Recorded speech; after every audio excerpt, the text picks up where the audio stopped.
आज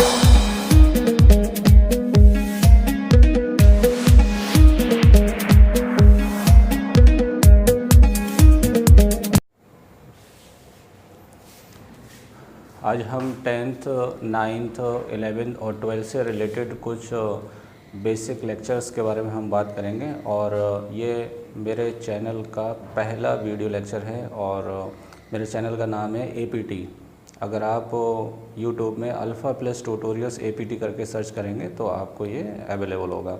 तो ये मेरा फर्स्ट लेक्चर है, तो इसके अंदर हम पहले जितने भी बेसिक्स लेक्चर्स होंगे वो हम अपलोड करेंगे। फॉर एग्ज़ाम्पल जैसे 11-12 के बहुत सारे बेसिक लेक्चर्स होंगे, 9-10 के लिए बहुत सारे बेसिक लेक्चर होंगे। और बेसिक लेक्चर्स बनाने का मेन मोटिव मेरा ये है जिससे कि अगर आप NCERT की किसी भी चैप्टर को अगर आप कवर अप करते हैं तो उसमें ये इशू नहीं आना चाहिए कि ये क्या होता है। तो मैं ऑलरेडी सारे जितने भी बेसिक्स होंगे इससे रिलेटेड वो सब मैं कवर अप कर लूँगा।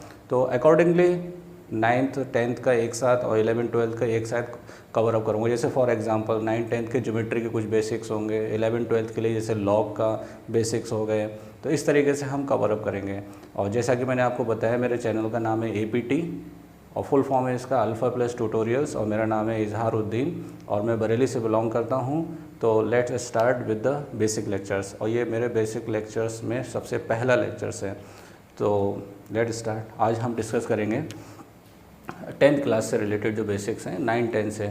वैसे तो ये बहुत सारे कॉम्पिटिटिव एग्ज़ाम के अंदर भी बहुत यूज़ होता है क्योंकि बेसिक लेक्चर कोई सा भी हो उसका यूज़ कहीं पर भी आ सकता है। जैसे आप SSC की तैयारी करते हो, NDA की तैयारी कर रहे हैं या कोई भी कॉम्पिटिटिव एग्ज़ाम है, क्योंकि कॉम्पिटिटिव एग्ज़ाम में बेसिक से ही पूछा जाता है। तो डजेंट मैटर ये केवल 9th के लिए है या 10th के लिए या 11-12 के लिए, ये एकेडमिक के लिए भी as well as competitive exam के लिए भी है। ठीक है, तो आज हम ज्योमेट्री से रिलेटेड एक बेसिक लेक्चर यहाँ पर आपके लिए बनाया जाएगा। जैसे फॉर एग्जांपल आज हम डिस्कस करेंगे CVN के बारे में।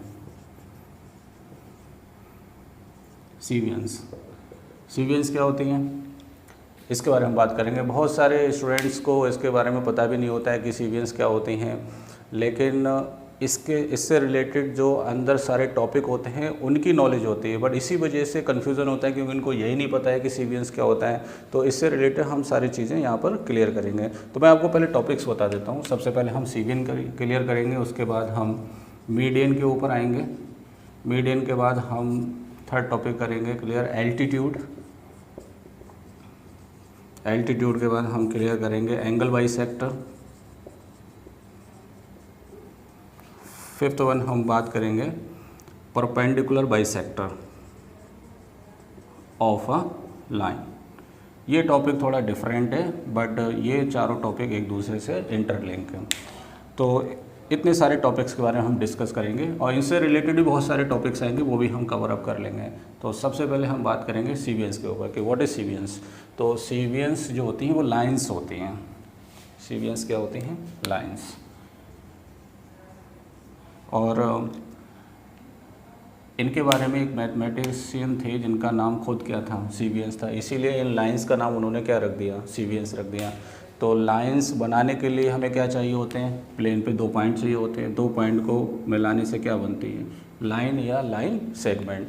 अब हमको प्लेन के अंदर ऐसे कौन से पॉइंट चाहिए जो लाइन तो बने बट वो लाइन क्या कहलाए? CVN कहलाए। तो ये स्पेसिफिक लाइंस हैं, तो उसके लिए वो 2 पॉइंट मुझे ट्राइंगल के अंदर चाहिए। तो कहने का मतलब CVNs जो होती हैं वो किससे बिलोंग करती हैं? Belongs to triangle. ठीक है, 2 टॉपिक याद रखना है आपको। CVN क्या होती है? लाइंस होती हैं, और ये किससे बिलोंग करती हैं? ट्राइंगल से बिलोंग करती हैं। फॉर एग्जांपल आपने कोई ट्राइंगल लिया, यहाँ पर इस ट्राइंगल को नाम दे दिया आपने ABC।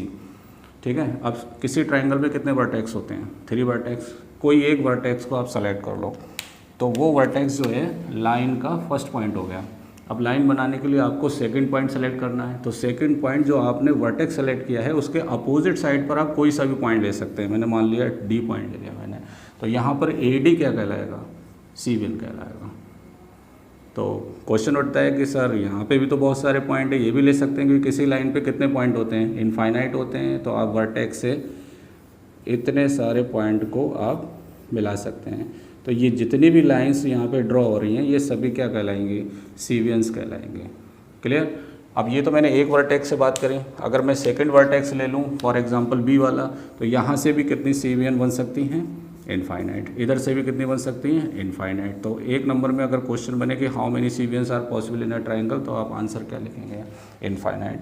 तो इतनी सारी CVNs के बारे में हम स्टडी नहीं कर सकते, बट इसमें कुछ स्पेसिफिक वैलिड होती हैं, जैसे मैंने अभी आपको बताया था कि एक मीडियन होता है, एक एल्टीट्यूड होता है और एक क्या होता है, एंगल बाइसेक्टर होता है। तो इतने सारे मीडियंस या CVNs के बारे में हम क्या करेंगे, स्टडी करेंगे। लेकिन सबसे पहले आप CVN की डेफिनेशन लिखेंगे कि CVN क्या होता है। CVN is a line which drawn from the any vertex of a triangle to the point on the opposite side, and the number of CVNs किसी ट्राइंगल में कितनी एग्जिस्ट करती हैं, इनफाइनाइट। ओके, ये आप लिख सकते हैं, वीडियो पॉज करके या स्लो मोशन में करके आप लिख सकते हैं इसको। ठीक है, नेक्स्ट टॉपिक हम कवर करेंगे। आगे के टॉपिक को मैं चार्ट फॉर्म में लिख देता हूँ जिससे आपको याद करने में आसानी हो। जैसे फॉर एग्जांपल आप सबसे पहले आप बात कर लें मीडियन के, उसके बाद दूसरा CVN क्या था, एल्टीट्यूड, और थर्ड वन क्या था, एंगल बाइसेक्टर, एंगल बाइसेक्टर। ठीक है, अब मीडियन की बात करेंगे। तो मीडियन मैं ऑलरेडी बता चुका हूँ कि ये CVN टाइप का होता है। तो CVN के लिए क्या चाहिए आपको, ट्राइंगल चाहिए। मैंने एक ट्राइंगल बना लिया ABC। ठीक है, अब इसमें एक वर्टेक्स को मैंने सेलेक्ट किया, तो ये इसका एक पॉइंट हो गया लाइन का। दूसरा पॉइंट यहाँ पे कोई सा भी हो सकता है, बट आपका स्पेसिफिक नाम है क्या, मीडियन। तो इसमें जो अपोजिट साइड पे पॉइंट होगा वो इसका मिड पॉइंट होगा, मतलब बीच का पॉइंट। तो इसको ये लाइन बना से ये CVN तो बन रहा है, बट ये CVN का नाम क्या हो गया, मीडियन हो गया। क्लियर। तो median is a CVN which join from any vertex to the mid point of the opposite side. तो किसी ट्राइंगल में कितने मीडियन हो सकते हैं, 3 मीडियंस। क्लियर है ये, क्योंकि किसी लाइन पर एक ही मिड पॉइंट होता है, तो यहाँ से यहाँ तक एक मीडियन बनेगा और यहाँ से यहाँ दूसरा बनेगा, यहाँ से यहाँ 3 बनेंगे। तो कितनी मीडियंस पॉसिबल हैं, 3। किसके अंदर, ट्राइंगल के अंदर। अब यहाँ से रिलेटेड एक और क्वेश्चन आता है कि जब दो लाइन एक दूसरे को इंटरसेक्ट करती हैं तो कॉमन पॉइंट जो आता है उसे हम इंटरसेक्टिंग पॉइंट बोलते हैं। क्या बोलते हैं, इंटरसेक्टिंग पॉइंट। अब ये जो लाइन है अगर ये मीडियन हो जाए, जैसे ये वाली लाइन ये यहाँ पे कट कर रही हैं, तो ये इंटरसेक्टिंग पॉइंट तो होगा। अब जैसे CVN का स्पेसिफिक नाम मीडियन है, इसी तरह इस पॉइंट का नाम भी स्पेसिफिक होगा। इस पॉइंट को हम बोलते हैं सेंट्रॉइड। क्या बोलेंगे इसे, सेंट्रॉइड। तो ये सारी बातें किससे रिलेटेड है, मीडियन से।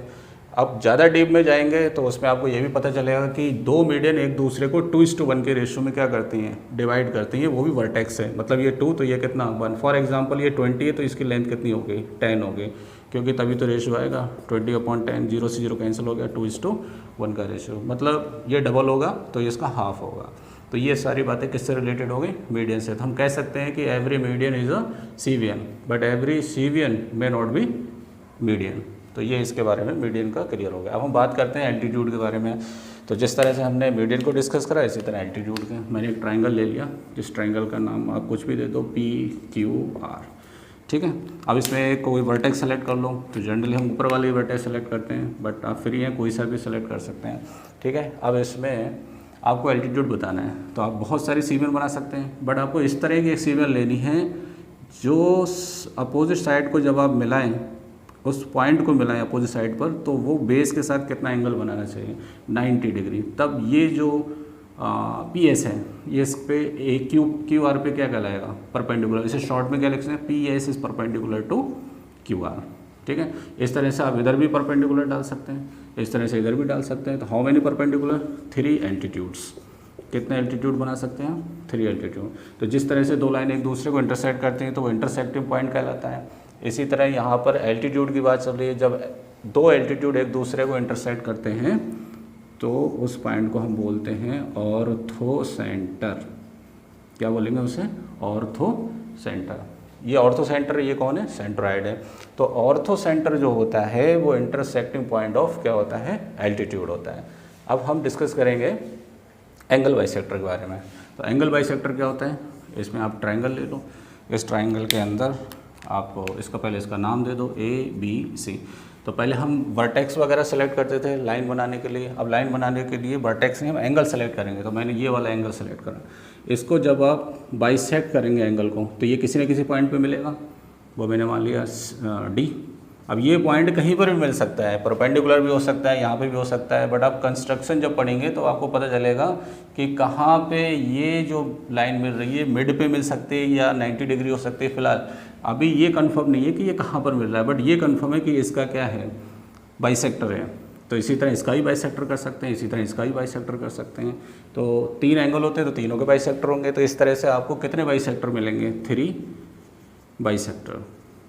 अब ये बाइसेक्टर एक दूसरे को जहाँ पर कट करते हैं तो इंटरसेक्टिंग पॉइंट तो होता है, बट उस इंटरसेक्टिंग पॉइंट को हम बोलते हैं इन सेंटर। क्या नाम देंगे इसका, इन सेंटर। तो देखो पेयर में आप देखें तो 6 टॉपिक्स आपके क्लियर हो गए, median, centroid, altitude, ortho centre and angle bisector and in centre. एक ट्राइंगल जो मैं लूँगा वो इक्विलेटर ट्राइंगल लूँगा, मतलब ये चीज़ स्पेसिफाई है कि आपको कौन सा ट्राइंगल लेना पड़ेगा, इक्विलेटर ट्राइंगल। इक्विलेटर ट्राइंगल में अगर आप कंस्ट्रक्शन करेंगे और इस साइड का अगर मिड पॉइंट मिलाएंगे तो ये उस केस में मीडियन कहलाएगा। लेकिन अब यहाँ से अगर आप परपेंडिकुलर डालेंगे तब भी ये क्या कहलाएगा, एल्टीट्यूड। पहले तो ये मीडियन था, अब यही लाइन क्या हो गई, एल्टीट्यूड हो गया। तो ये चीज़ कंफर्म है। क्या कंफर्म है कि इक्विलेटर ट्राइंगल में आप जो मीडियन बनाएंगे वही क्या होगा, एल्टीट्यूड होगा, और वही क्या होगा, एंगल बाइसेक्टर होगा। तो ये ज्योमेट्री बॉक्स का यूज़ करके आप उसमें राउंडर स्केल वगैरह का आप इसे वेरीफाई कर सकते हैं। ये एक्टिविटी है, एज आ एक्टिविटी की तरह आप इसमें कर सकते हैं। तो ये आपके लिए होमवर्क है, अगर आप करना चाहें तो बहुत आसान है। आपको इक्विलेटर ट्राइंगल ले लेना 6 सेंटीमीटर साइड का, और उसमें आप एक परपेंडिकुलर डालना आपको आता ही है कि आप यहाँ से एक पॉइंट लीजिए P, और यहाँ से 2 आर्क लगाइए। यहाँ पर इस तरह लीजिए कि ये 2 आर्क लगना चाहिए। यहाँ से एक आर्क ऊपर लगाइए, एक नीचे, सेम इधर पॉइंट से ऊपर लगाइए, एक नीचे, यहाँ से परपेंडिकुलर डालो, ये हो गया। ये लाइन इस पर क्या होगी, परपेंडिकुलर हो गया। तो इसके बारे में मैं किसी दिन एक लेक्चर बना दूंगा कि कंस्ट्रक्शन कैसे करते हैं। फिलहाल अभी यहाँ पर आप देखेंगे, अगर आप परपेंडिकुलर डालेंगे या मिड पॉइंट को मिलाएंगे या एंगल का बाइसेक्टर करेंगे, तब उस केस में तीनों लाइन एक ही जगह पर कोइंसाइड करेंगे। मतलब वही मीडियन होगी, वही एल्टीट्यूड होगा, वही क्या होगा, एंगल बाइसेक्टर। तो ये चीज़ एक यूनिक चीज़ है, मतलब एक यूनिक कॉन्सेप्ट है। क्या कॉन्सेप्ट है कि ऐसा कौन सा ट्राइंगल है जिसके अंदर मीडियन, एल्टीट्यूड और एंगल बाइसेक्टर कोइंसाइड होते हैं या एक ही लाइन को रिप्रेजेंट करते हैं। तो वो कौन सा ट्राइंगल होगा, इक्विलेटर ट्राइंगल। आप इधर से भी लेंगे तब भी सेम होगा, ये इधर से लेंगे तब भी सेम होगा, तीनों। अब यही चीज़ अगर आप आइसोसेलेस ट्राइंगल में लेते हैं तो ये डिपेंड करेगा कि आइसोसेलेस में कौन सी 2 साइड इक्वल है। फॉर एग्जांपल ये 2 साइड इक्वल हैं, तो जो 2 साइड इक्वल होंगी उसमें बिल्कुल सेम वैसे ही होगा जैसे इक्विलेटर ट्राइंगल में होता है। इसमें तीनों सीवियंस क्या होंगी, सेम होंगी। मतलब यही एंगल बाइसेक्टर होगा, वही मीडियन होगा, वही क्या होगा, एल्टीट्यूड। अगर आप नॉन कॉन्ग्रुएंट साइड लेते हो, मतलब एक ये साइड और एक ये साइड, ये दोनों बराबर हैं, ये दोनों आपस में इक्वल नहीं है, तब उस केस में मीडियन अलग होगा, एंगल बाइसेक्टर अलग होगा और एल्टीट्यूड क्या होगा, अलग होगा। इन दोनों में ये फ़र्क है।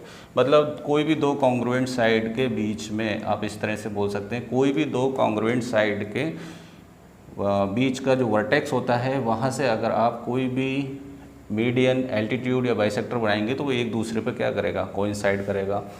बट इक्विलेटरल ट्राइंगल के अलावा अगर आप आइसोसेलेस लेते हैं तो आइसोसेलेस में जो कॉन्ग्रुएंट साइड होंगी उसमें कोइंसाइड करेगा, नॉन कॉन्ग्रुएंट साइड में कोइंसाइड नहीं करेगा।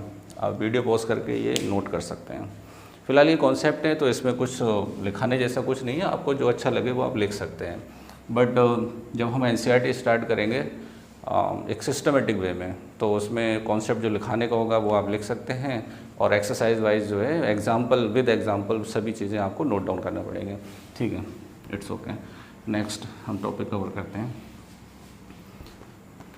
सीवियंस से रिलेटेड मीडियन, और ये सब हम पहले कवर कर चुके हैं। बट एक टॉपिक और आता है जिसे हम बोलते हैं परपेंडिकुलर बाइसेक्टर। परपेंडिकुलर बाइसेक्टर क्या होता है, किसी भी ट्राइंगल में, कैसा भी ट्राइंगल हो, नॉट स्पेसिफाई कि आइसोसेलेस हो या इक्विलेटरल हो, इसके अंदर आप 2 साइड का परपेंडिकुलर बाइसेक्टर कीजिए, एक ये और एक ये परपेंडिकुलर बाइसेक्टर है। ये कैसे होता है ये भी मैं किसी दिन कंस्ट्रक्शन का एक बेसिक लेक्चर लूँगा तब आपको समझाऊंगा। बट अभी समझ लो, इस लाइन का AB साइड का, इस AB साइड का अगर आपको परपेंडिकुलर बाइसेक्टर करना है, मतलब ये लाइन परपेंडिकुलर होना चाहिए और ये सेक्शन आपस में क्या होना चाहिए, इक्वल होना चाहिए, तभी तो ये परपेंडिकुलर बाइसेक्टर होगा। तो आप ए से बी के बीच में या तो इस पर या इस पर राउंडर रखिए, मोर देन हाफ लीजिए, पूरे से कम आधे से ज़्यादा। तो आर्क इधर लगाइए, एक आर्क इधर लगाइए, सेम वही मेजरमेंट से एक आर्क इधर लगाएंगे, एक इधर लगाएंगे और इसको ज्वाइन कर देंगे। तो ये आपका हो जाएगा perpendicular bisector of A B. मतलब ये वाली लाइन ए बी पर परपेंडिकुलर भी है और मिड पॉइंट से पास हो रही है। अब ये परपेंडिकुलर बाइसेक्टर 3 साइड है तो आप 3 बाइसेक्टर करेंगे, तो इसमें भी वही केस है कि 3 परपेंडिकुलर बाइसेक्टर मिलेंगे। अब ये 3 परपेंडिकुलर बाइसेक्टर जहाँ पर इंटरसेक्ट करते हैं उसको हम बोलते हैं इन सेंटर, सॉरी इसको हम बोलेंगे सरकम सेंटर। इसको हम क्या बोलेंगे? सरकम सेंटर। और उसमें आप एक नोटिस करेंगे कि स्केल से अगर आप ये डिस्टेंस मेजर करेंगे, ये डिस्टेंस मेजर करेंगे, ये डिस्टेंस मेजर करेंगे, ये तीनों डिस्टेंस आपस में क्या होंगे? इक्वल होंगे। और आप यहाँ पर राउंडर रखकर यहाँ से पेंसिल लेकर अगर आप देखेंगे तो एक सर्कल क्या हो सकता है? ड्रॉ हो सकता है। इस सर्कल को हम बोलते हैं सरकम सेंटर। इससे रिलेटेड एक स्टोरी है, वो मैं आपको बताता हूँ। उस स्टोरी के ज़रिए से आपको बहुत जल्दी स्टार्ट हो जाएगा। किसी फैमिली में एक फादर के 3 लड़कियाँ थीं। अब उनकी मैरिज के टाइम पर उनकी एक डिमांड थी लड़कियों की कि हमारी जो शादियां हैं वो ऐसी जगह पर होना चाहिए कि हमारा फैमिली टेम्पल जो है वो सेंटर पे आना चाहिए, मतलब इक्वल डिस्टेंस पे आना चाहिए। तो वो यही कॉन्सेप्ट उसके अंदर लगेगा। जैसे फॉर एग्जांपल फादर ने क्या किया, पहले 3 ससुराल को बना लिया, डिसाइड कर लिया कि यहाँ होंगे। तो वो फिक्स नहीं था, कहीं पर भी हो सकते थे, बट टेम्पल डिसाइड नहीं हो रहा था कि कहाँ पे बनाना है। तो वो टेम्पल बनाने के लिए उन्होंने पहले ससुराल को फिक्स किया। तो ससुराल 1 से ससुराल 2 तक का डिस्टेंस, ससुराल 1 से 3 तक का डिस्टेंस, ससुराल 2 से ससुराल 3 तक का डिस्टेंस उन्होंने मेज़र किया। फिर वहाँ से उन्होंने इनका क्या निकाला? Perpendicular bisector. फिर इसका क्या निकाला? Perpendicular bisector. तो 2 ही परपेंडिकुलर बाइसेक्टर काफ़ी हैं। तो यहाँ पे जो इंटरसेक्टिंग पॉइंट मिला ये टेम्पल की जगह हो गई। यहाँ पे वो टेम्पल उन्होंने बनवा दिया। अब इससे क्या हुआ? इसकी भी रिक्वायरमेंट पूरी हो गई, मतलब ये डिस्टेंस, इसकी भी रिक्वायरमेंट पूरी हो गई, ये डिस्टेंस, इस लड़की की भी रिक्वायरमेंट पूरी हो गई, ये डिस्टेंस। तो ये तीनों डिस्टेंस आपस में क्या हैं? इक्वल हैं। तो यहाँ से अगर वो रेडियस मान के सर्कल ड्रॉ करें, क्लियर, तो वो सर्कल जो है तीनों ससुराल से होता हुआ जाएगा। और इस सर्कल को हम क्या बोलेंगे? सरकम सर्कल। इसे हम क्या बोलेंगे? सरकम सर्कल। और इस सेंटर को, जो टेम्पल जहाँ पर बना हुआ है, इसे हम क्या बोलेंगे? सरकम सेंटर। तो वीडियो पॉज करके आप इसको भी क्या कर सकते हैं? नोट डाउन कर सकते हैं। तो अभी तक हमने जो डिस्कस करा है वो ज्योमेट्री के कुछ कॉन्सेप्ट थे। अगर अब मैं लिस्ट डाउन करूँ तो उसको लिस्ट डाउन कर सकता हूँ। नंबर 1 था हमारा सीवियन, नंबर 2 था मीडियन, नंबर 3 था आपका एल्टीट्यूड, नंबर 4 था एंगल बाइसेक्टर, नंबर 5 था perpendicular bisector of a line, number 6 था मीडियन से रिलेटेड सेंट्रॉइड, इंटरसेक्टिंग पॉइंट होता है। नंबर 7 था एल्टीट्यूड का इंटरसेक्टिंग पॉइंट ऑर्थो सेंटर। और नंबर 8 एंगल बाइसेक्टर का इंटरसेक्टिंग पॉइंट था इन सेंटर। और 9th था परपेंडिकुलर बाइसेक्टर का इंटरसेक्टिंग पॉइंट था आपका सरकम सेंटर, सरकम सेंटर। और 10 था सरकम सर्कल, सरकम सर्कल। तो इसी तरह बहुत सारे मज़ेदार वीडियो आपको मिलते रहेंगे, लेकिन जैसे जैसे चीज़ें मुझे याद आती रहेंगी मैं उसी के अकॉर्डिंग जो है वीडियोस बनाता रहूँगा। तो फिलहाल अभी तो मैंने जहाँ तक देखा है कि बहुत सारे क्वेश्चंस में 12th तक में इनका बहुत यूज़ होता है कि सेंट्रॉइड के 10th में सेंट्रॉइड के कोऑर्डिनेट बताओ। जैसे मैं एक एग्जांपल बता देता हूँ आपको। जैसे फॉर एग्जांपल ये व्हाट इज सेंट्रॉइड। अब वो सेंट्रॉइड के कोऑर्डिनेट पूछ रहा है, मतलब वर्टेक्स के कोऑर्डिनेट तो आपको मालूम है। इसका मान लो 2,1, इसका मान लो 3,2, इसका मान लो 5,1। इस तरह का क्वेश्चन आएगा। तो जब मैं कोऑर्डिनेट ज्योमेट्री कराऊंगा तब उसमें इस टाइप का क्वेश्चन आएगा। तो अगर आपको ऑलरेडी नॉलेज होगा कि सेंट्रॉइड के कोऑर्डिनेट बताना है तो व्हाट इज सेंट्रॉइड, तभी तो आप इसको सॉल्व कर सकते हैं। तो सेंट्रोइड मुझे मालूम है, सेंट्रोइड किससे रिलेटेड होता है? मीडियन से। तो मीडियन के इंटरसेक्टिंग पॉइंट को हम क्या बोलते हैं? सेंट्रोइड। तो आप पहले मीडियन बनाएंगे, तो मीडियन में ये मिड पॉइंट होता है, तो इसके हेल्प से आप मिड पॉइंट के कोऑर्डिनेट बता देंगे क्या होते हैं। जब वो लेक्चर होगा तब बात करेंगे। मिड पॉइंट के कोऑर्डिनेट यहाँ पे निकाल लेंगे।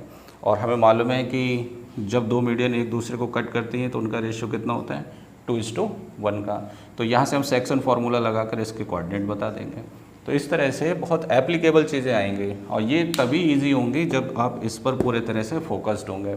तो इस तरह से लगभग 10, 15, 20 जितने लेक्चर रिक्वायरमेंट होगा उसके अकॉर्डिंग मैं बनाता रहूँगा। फ़िलहाल नेक्स्ट लेक्चर मेरा हो सकता है कि 11, 12 से रिलेटेड हो, लॉगरिथम का, या फिर 10 से ही कोई रिलेटेड हो। तो जैसे जैसे वक्त मिलता जाएगा वैसे वैसे मैं बनाता जाऊँगा। और आप लोगों से मैं फिर से एक बार बोल देता हूँ कि मेरे चैनल का नाम है अल्फ़ा प्लस ट्यूटोरियल्स। मैं लिख के बता देता हूँ आपको, alpha spelling alpha plus tutorials, और इसके आगे आप टाइप करेंगे शॉर्ट में स्पेस देकर APT, तो आपको चैनल मिल जाएगा यूट्यूब पर। और उस पर आप प्लीज़ सब्सक्राइब करिए और सब्सक्राइब करके लाइक करिए उसको।